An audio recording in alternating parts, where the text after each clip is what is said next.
قرآن کریم میں ایک عظیم حکم بار بار دہرایا گیا ہے کہ اقیم الصلاۃ، نماز قائم کرو۔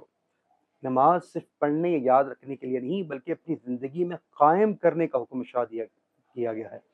دوسرے مقام پر فرمایا وَأَقِیمُوا الصَّلَاةَ وَآتُوا الزَّکَاةَ وَارْکَعُوا مَعَ الرَّاکِعِینَ، نماز قائم کرو، زکوٰۃ دو اور رکوع کرو رکوع کرنے والوں کے ساتھ۔ تو نماز کو قائم کیا جائے۔ نماز کو قائم کرنے کا مطلب یہ ہے کہ پابندی وقت کے ساتھ اپنے خشوع خضوع کے ساتھ نماز کو ادا کریں۔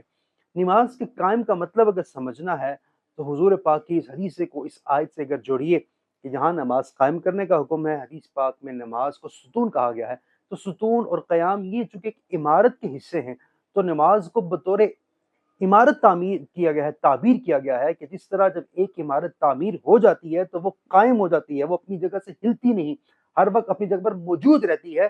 تو فرمایا کہ تمہاری زندگی میں نماز کا ایسا سلسلہ ہونا چاہیے کہ نماز تمہاری زندگی کے ساتھ یوں قائم ہو جائے کہ زندگی کے کبھی کسی موڑ پر بھی نماز تم سے جدا نہ ہو۔ ایسی پابندی کے ساتھ نماز ادا کریں، یہی نماز قائم کرنے کا معنی ہے۔